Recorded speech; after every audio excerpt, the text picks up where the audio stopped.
This is a drama review of the recently finished airing Chinese drama Skating to Love, 冰糖炖雪梨.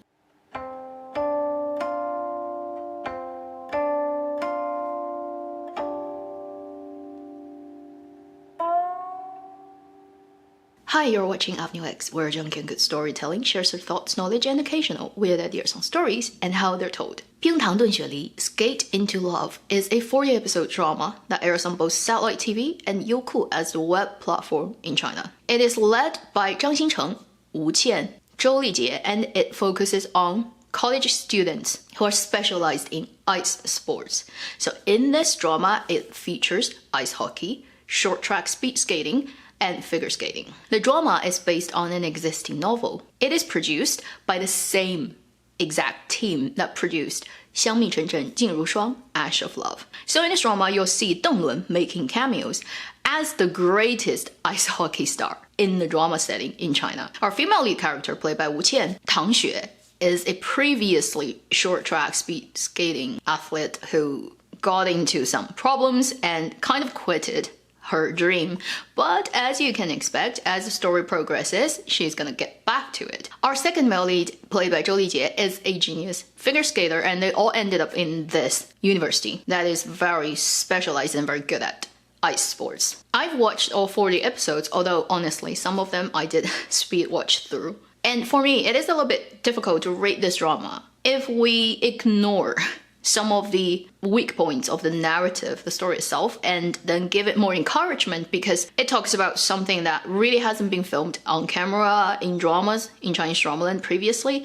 then I'll give it 1 gold mine. But honestly, if I'm being super strict and not giving special treatment, then I will really put it around landmine/gold mine. And here are my reasons. First, the good thing about this drama, the very impressive thing is it did ice sports on camera really well. I kind of didn't expect that this level of camera work, editing, on ice portrayal of those sports being done to this good quality level for a drama. And I did some research that the team actually invented special gears, equipment for them to film ice sports because ice sports is very fast, super dangerous, very combative, and how do you put the camera in expensive heavy equipment onto the ice with the players and with the actors, keep them safe, you're safe, but still capture that visceral quality of speed is not a very easy thing.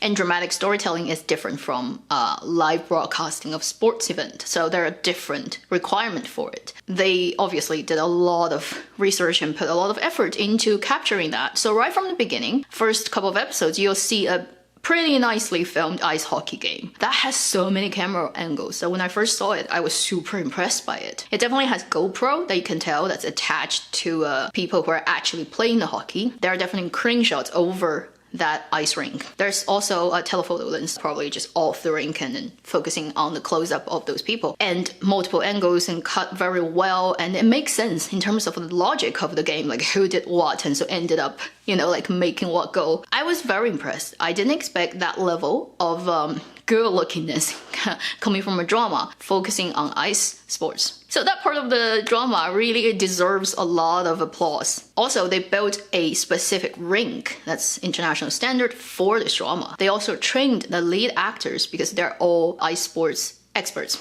They trained them for a month so that they can perform certain actions themselves, making the story much more believable. Obviously, there are still stunt doubles used, professional athletes used in the shooting, but I'm very impressed by the level of hard work and the good representations that ended up on camera. And that's kind of the reason why I am way in between giving it more credit or less. The second thing about this drama is I do love the two leads, Zhang Xincheng and Wu Qian. As actor-actress of their age, I think they are at the top of their game. Within the age range of the same similar age actors and actresses, their 业务能力, professional capabilities are both very high. Particularly, Zhang Xincheng is just such a underrated young actor because he's very good at a lot of things. Singing, musical singing, piano playing. He kind of can do acrobatic movements as well. So very well-rounded young actor. And I think those super well-trained skills will help his career progress and also help him him get future great roles. And apart from their hard work playing the sports part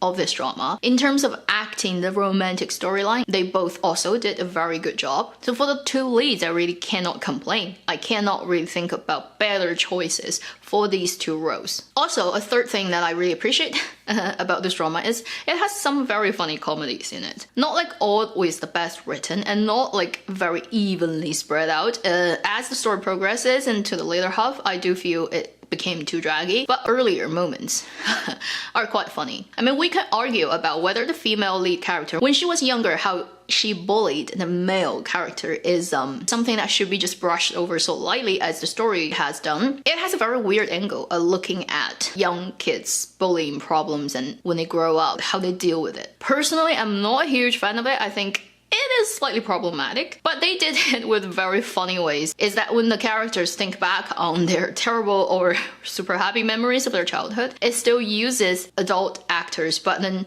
dress them up as kids, and they would also change primary school setting into this weird imagined headspace where the vines are growing and the walls are all molded. At least that style of doing stuff does tell that they've put some thoughts and design into it. So these are the things that I appreciate about this drama. But then, as a dramatic story, it has a lot of things that I'm just like not very happy with. First, it is too watered down and bloated up, kind of having the same problem as 香蜜沉沉 Ash of Love. Maybe it's because it's done by the same team. They really like to water stuff down and adding so much unnecessary stuff. In 香蜜沉沉, the supporting roles, every supporting role gets too much screen time, which was a huge complaint for a lot of viewers of that drama. And they kind of continued doing that in this drama too. Around the mid-teen number episodes, I start to speed watch this because I just couldn't sit through the constant focus on other people that I really don't care about. In 冰糖炖雪梨, everyone has a love romantic storyline. For leading roles, right, if they have a romantic line and intertwining with each other, okay, that's fine. But like, why like the roommate number 1, roommate number 2, tight buddy number 1? And later in the drama, the female lead's previous relationship person comes in and even the coaches have one. It just wastes so much time on stuff that I'm like, I have no interest in that. Can you move on? It's a 40 episodes drama. That really would be so much better if they cut it to 20. Cut all the crap, like wasting time moments out of it. Just focusing on the leading roles and focusing on their sports and their up and downs in their career development and chasing their dreams and making it really blood-boilingly positive. I think I will love it so much more. Large chunks of this drama really get wasted on people talking about relationships, and it's the relationships that you don't quite care about. It also has very tropey stuff like female lead's previous love interest comes back, try to grab her from the male lead and using very ugly and despicable ways of doing it.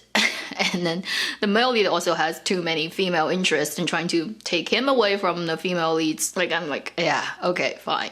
It's just like such old tropes. Can we be a little bit more inventive since you've already invented stuff to shoot the drama, you know? For the story itself, could you also try to work on the script a bit more? Then there's another thing about this drama. It is a little bit in your face, on the nose, that I'm not 100% happy about, which is they keep telling you about dream, about inspiration, about promoting ice sports from China's official governmental point of view. There are quite many scenes that happens everywhere in this drama that will just poke you at it and just say things very blatantly in the lines. It's like, we have to support the country's decision of promoting ice sports like hockey and stuff. I'm like, can you do it with a little bit more dramatic finesse? Like, can you imbue it into the characters and into the action, into the plot, not actually just speak it out in lines directly? It's very cringy when that happens too many times. And it doesn't help that they would use this piece of music called 平凡之路, the road of ordinary people. That is very well known in China. Almost everybody knows about that song. And they will overuse this song everywhere. Like, it shows up in every episode, sometimes multiple times in one episode, whether it's instrumental or singing. Especially if you are speed watching it, you will notice that it shows up at a like higher frequency because it's fast forward towards the second half of the drama. If you turn a live comment on Youku, and when that song comes up, there's gonna be a wave of comments going around. It's like, that song is again showing up. It got to the point where it became a little bit funny. You start to not take it seriously because it happens to be always those scenes that people are building up their courage, facing their demons, start to dream about their hopes of the future, or start to have that courage, like we're gonna do something. It becomes almost a contrast to the actual moment that the characters are trying to do, because it's commenting on that moment's nature. It's suggesting too blatantly to you that this is the positive energy building moment, that it actually works in reverse. So due to all the things that I talked about, that is actually more about the drama itself, about dramatic storytelling, about script writing, about how you pace stuff and how you design characters and plot-wise. There are really just a lot of problems in this drama. That is why if I am not giving extra credit to the ice skating, the ice sports part, I would actually rate this drama at a very middle ground place. It is still enjoyable at times. There are a lot of comedies. The two leads are very good looking and then funny. But then, if you have time, why don't you watch something that's even better than this, right? It's one of those dramas that you can, if you like, watch. But I doubt that you'd be able to sustain a very high interest throughout the drama, because it obviously started to get bloated and watered down. I really do not like speeding through dramas, twice speed watching it, because I feel like it's very irrespectful to the hard work that people would put into it, and it's not fair. You're not giving the full and proper attention to it. But for me, honestly, watching this drama, I had to twice speed. Otherwise, I will not be able to stand through the constant distraction from subplot lines, from second couple that I totally do not care about. So that is my review of Skate into Love, 冰糖炖雪梨. I think the best thing that it confirms for me is that the two leads are very good actors, and I look forward to their future work. And ice sports are so cool on camera, but it's not ever gonna be attempted by me. I can't skate. I cannot. It's one of those things I can't do. Plus another thing is, like, I actually cannot ride a bicycle because I was born in Chongqing, and it is a city without bicycles, because you cannot ride a bicycle in that city. The bicycle would ride you. Okay, so that's the end of this video. Thank you for watching AvenueX. I'll see you in my next video. Meanwhile, live long and happy drama watching.